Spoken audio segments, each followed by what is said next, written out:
सभी बेरोजगार लोगों को नमस्कार। कोई पढ़ाई लिखाई पर बात होगी नहीं, क्योंकि पढ़ाई लिखाई करने से कोई फायदा है नहीं। पढ़ाई लिखाई करा के ही क्या करेंगे जब आपको रोजी रोटी हो ही नहीं सकता आपके पढ़ाई लिखाई से। समस्या इस बात की है हमारे देश में कि मोदी जी केवल अपने मन की बात करते हैं, कभी इस जनता के भी मन की बात सुन लिया कीजिए। बहुत बार मन की बात हम लोग सुन चुके हैं, परेशान हो गए हैं। भैया बेरोजगारी इतनी बड़ी हो गई है, इतनी बड़ी हो गई, इतनी ज्यादा बेरोजगारी हो गई है कि जरा सोच के देखिए कि एक पढ़ा लिखा व्यक्ति जो ग्रुप डी के लिए, जो कि बीएससी कर चुका है, बीए कर चुका है, एमए कर चुका है, पीएचडी कर चुका है, ग्रुप डी के लिए फॉर्म भरता है और 2.5 करोड़ विद्यार्थी फॉर्म भरता है। भैया सोचने वाली बात है। मोदी जी 2.5 करोड़ जनसंख्या युवाओं का कम नहीं होता है। 2.5 करोड़ है तो उसके माँ बाप भी जोड़ लीजिए, भाई बहन जोड़ लीजिए, और वो युवा है तो उस पर उसके परिवार का निगाह टिका हुआ है, उससे एक आस जुड़ा हुआ है उस परिवार का।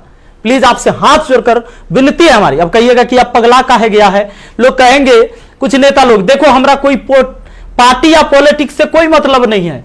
जैसा बीजेपी वैसा ही कांग्रेस, वैसा ही आरजेडी, वैसा ही जदयू, सबका हाल वही है। अगर कांग्रेस का हाल बेकार नहीं होता तो बीजेपी नहीं आता, और आरजेडी का बुरा हाल नहीं होता तो जदयू नहीं आता। सबका यही समस्या है। मुझे किसी पार्टी से मतलब नहीं है, लेकिन मुझे अपने आदरणीय प्रधानमंत्री नरेंद्र मोदी जी से मतलब है। ये छात्र ने आपको बनाया है, ये छात्र ने आपको जिताया है, और केवल आपको अपने मन की बात करने के लिए प्रधानमंत्री नहीं बनाया था। कहेंगे कि तुम्हारा क्या जाता है भैया, तो आपको पता है जब आप देश के खातिर अगर कोई भी चीज युवाओं से आप कहते हैं कि भाई योगदान करो, अभी कोरोना वायरस के समय सब लोगों ने आपका योगदान किया, मैंने भी किया, 1 लाख रुपए डोनेट किया था। मेरा अधिकार बनता है कि मैं आपसे सवाल पूछूं। मीडिया वाले आपसे नहीं पूछेंगे, क्योंकि मीडिया वाले आपके हिसाब से चलते हैं। मीडिया वाले वही चीज दिखाते हैं जो लोगों को देखने में मजा आता है, लेकिन बेरोजगारी पर कोई बात नहीं करेगा। व्यू नहीं होंगे इसलिए बेरोजगारी पर बात नहीं होगा। उसको चर्चा केवल चाहिए कि रिया चक्रवर्ती किसके साथ आज घूम रही है, कल कहां सोई थी, परसों कहां सोएगी। रिया चक्रवर्ती के बारे में ही केवल चर्चा होगा। लोगों को मजा आता है, उस पर व्यू होता है तो वीडियो उसी पर बनता है, उसी पर लोग चर्चा करते हैं, क्योंकि चैनल का टीआरपी बढ़ते रहे। और ये मजबूरी है हमारी कि एडुकेशन चैनल वाले अब पढ़ाई न करवा के ये सब चीजें पर उतर गए हैं। मैं आपको आज बहुत सारी बातें बताने वाला हूं, करने वाला हूं। जो भी लोग हैं जिनको परेशानी हो, क्षमा चाहते हैं। अब परेशानी हुई है तो क्या कर लीजिएगा, हमको इतना ही कर दीजिएगा।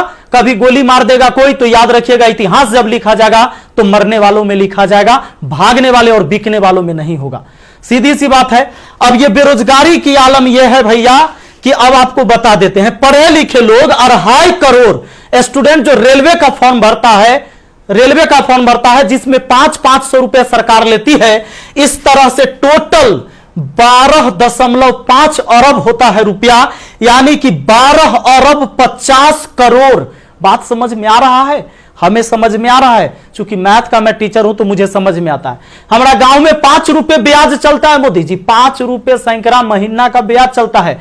3 रुपए मान लेते हैं कि मोटा रकम है तो 3 रुपए। अब 3 रुपए से हमने निकाला 3% से महीना का, क्योंकि महीना में ब्याज चलता है गांव में। तो इस तरह से 12 महीना में 12 36% हुआ, 2 साल में 72% हुआ, और ये 12.5 अरब का जो ब्याज हुआ वो 9 अरब हुआ। 2 साल आप लटका दिए रेलवे वाला फॉर्म भरवा के लड़का सबको 500 रुपया लेके। अब आप कहिएगा कि एग्जाम के बाद तो हम पैसा लौटा देते हैं, लेकिन बात यहां यह है कि पैसा तो आप लौटा दीजिएगा, 100 रुपया रख लीजिएगा, 400 लौटा दीजिएगा, लेकिन 2 साल में आपने बिजनेस कर लिया है 9 अरब का। भैया बहुत होता है 9 अरब, कोई साधारण बात नहीं है। अब देख लीजिए, आप कहेंगे कि इतना बकर बकर कर रहे हैं, भाई गरीब आदमी है। जब मेरे अकाउंट में केवल 1,23,000 रुपया था ना, तो 1 लाख रुपए हम पीएम केयर फंड में दिए थे। काहे जानते हैं कि कोरोना से लड़ाई लड़िएगा ना, तो कोरोना से लड़ाई लड़िएगा तो देश हित में ही पैसा जाएगा। इस पैसा से जब वैक्सीन बन के आएगा, या हमारे साइंटिस्ट लोग जब इस पर रिसर्च करेंगे वैक्सीन पर, तो खर्च लगेगा। तो आदमी किसके पास जो औकात था, 1 रुपया, 11 रुपया, 100 रुपया, 50 रुपया, 1 करोड़, 500 करोड़, 1000 करोड़ लोगों ने योगदान दिया, जिनसे जो हो सका। पूरा देश आपके साथ खड़ा था, और याद रखिएगा कि ये युवा बेरोजगार रहेगा तो आपके विरुद्ध खड़ा होगा, भैया तख्ता पलट जाएगा। ये बात पक्का सुन लीजिए, कहा कि आज हम दिल से बात करें, दिल से बात किए थे तब ना मदद किए थे। अब देख लीजिए 30 मार्च को मैंने योगदान दिया था 1 करोड़ रुपए, हमारा तब पागलपन चढ़ल था। हम तो अपन गलती का पश्चाताप जूता से मार के करते हैं, लेकिन याद रखिएगा कि जूता उस नेता को भी पड़ेगा जो वोट मांगने आएगा हमारे यहां। याद रखिएगा, ये पूरा देश में अब बवाल होने वाला है। अगर सही टाइम से एग्जाम नहीं लीजिएगा, युवाओं को रोजगार नहीं मिलेगा, तब आपके मन की बात नहीं होगी हमेशा, ये जनता के भी मन की बात होनी चाहिए। यहां पर आप नहीं, आपको पता चले तो जिन लोगों को बुरा लगता होगा सर्च कर लीजिएगा, प्रधानमंत्री राहत कोष में 1 लाख रुपए का योगदान दिया। मैथ मस्ती लिखिएगा, ये लाइन लिखिएगा, मैथ मस्ती लिखिएगा, जरूर आ जाएगा, आपको पता चल जाएगा। हमारा घर भी करकट का है और फिर भी अकाउंट में 1,23,000 था, 1 लाख रुपया डोनेट किए थे ताकि हमारे देश में खुशहाली आए और इस कोरोना वायरस से हमारा देश लड़े। ए भाई, वो बच्चा के पैसा दिया हुआ है, जो हम पढ़ाते हैं ना, वो वीडियो देखता है ना, वो व्यू होता है, उसे पैसा आता है, वो पैसा हम आपको दिए थे, पाप लगेगा ना? तो तनी ध्यान दीजिए यहां पर। ये देखिए, कहते हैं कथी कि स्थानीय खिलौने बनाकर आत्मनिर्भर भारत बनाइए। खिलौना तो हम बनल है, जैसे मन होता है आप खेल रहे हैं, जो आप कह रहे हैं लोग वही कर रहा है। अब हम कौन खिलौना बने? खिलौना तो जनता बन चुका है आप लोगों का। ये हमारे मोदी जी थे, ये हमारे नीतीश बाबू हैं। इनका चाल सुनिएगा, इनका चाल क्या है। अभी जब चुनाव आने वाला है तो बिहार पुलिस के बहाली निकाल देंगे, बिहार पुलिस के बहाली निकाल देंगे तो भारी संख्या में एग्जाम को करवा लेंगे, रिजल्ट नहीं देंगे। अब एग्जाम दे के लड़का फसल है कि अगर नीतीश जी नहीं आते हैं तो फिर आगे रिजल्ट नहीं आएगा, कोई ना कोई बवाल। चूंकि बिहार में कोई एग्जाम जो है ये ना है कि साफ सुथरा से हो।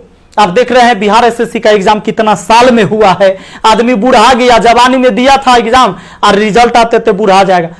अब चूंकि बिहार में एग्जाम ऐसी होता है तो ये क्या होगा कि रिजल्ट होगा चुनाव के बाद, मजबूरन फिर नीतीश कुमार जी को चुनेंगे, शिक्षक के बहाली आ जाएगा, बिहार पुलिस के बहाली आ जाएगा, सारे बहाली, दरोगा सब के बहाली आएगा। ये कब होगा? चुनाव के टाइम में भैया।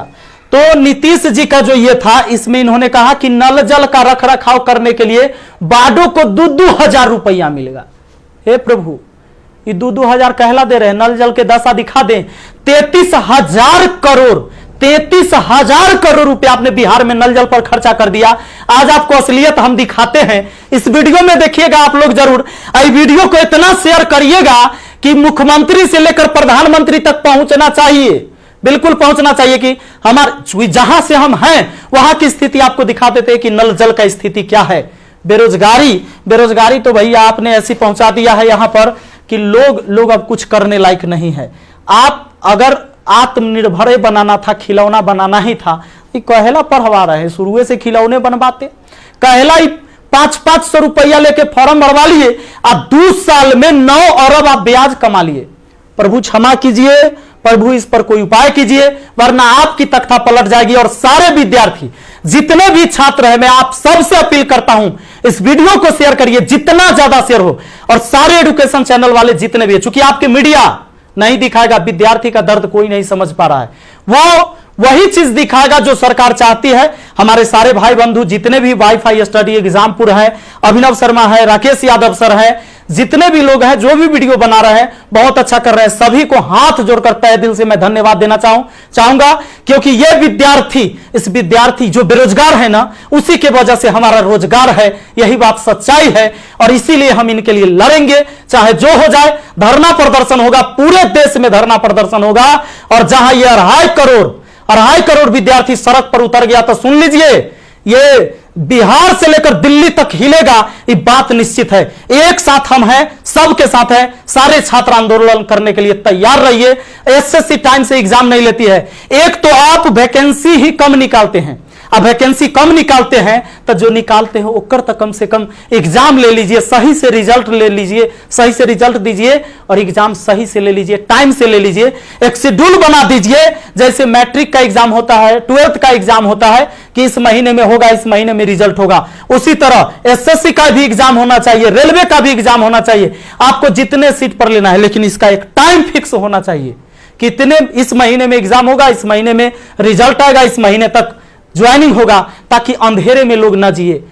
हे प्रभु, ये पाप लगेगा अगर इस युवाओं के साथ गरीब के बच्चा ना जनरल कंपटीशन की तैयारी करता है, आर्मी की तैयारी करता है, गरीब के बच्चा जाता है। कम से कम एकरा साथ इतना अन्याय ना कीजिए। ये पाप का घड़ा भर चुका है। मैंने अपने सर पर जूता मारा है। अगर वोट मांगने मेरे एरिया में आइएगा, हम जूता मारेंगे आप लोग को, ये बात पक्का कह देते हैं। आई वीडियो शेयर होना चाहिए। आप सबको इस बात के लिए मैं कहना चाहूंगा कि आप शेयर करिए, इस वीडियो को पहुंचाइए, जहां तक हो सके इसको पहुंचना चाहिए। और हर व्यक्ति आपसे हाथ जोड़कर विनती है कि हल्ला बोल ये नारा लगाइए और सब लोग पहुंचाइए, सब लोग वीडियो बनाइए, जितने भी एजुकेशन से जुड़े हुए हैं। क्योंकि कोई मीडिया वाला आपको दिखाने वाला ये नहीं है। और बस यही बात कहना चाहेंगे और जल्दी आग के तरह इस वीडियो को फैलाइए। और ज्यादा कुछ नहीं बोलेंगे। बेरोजगारी इतना बढ़ गया है कि आप सब कुछ समझ ही रहे हैं।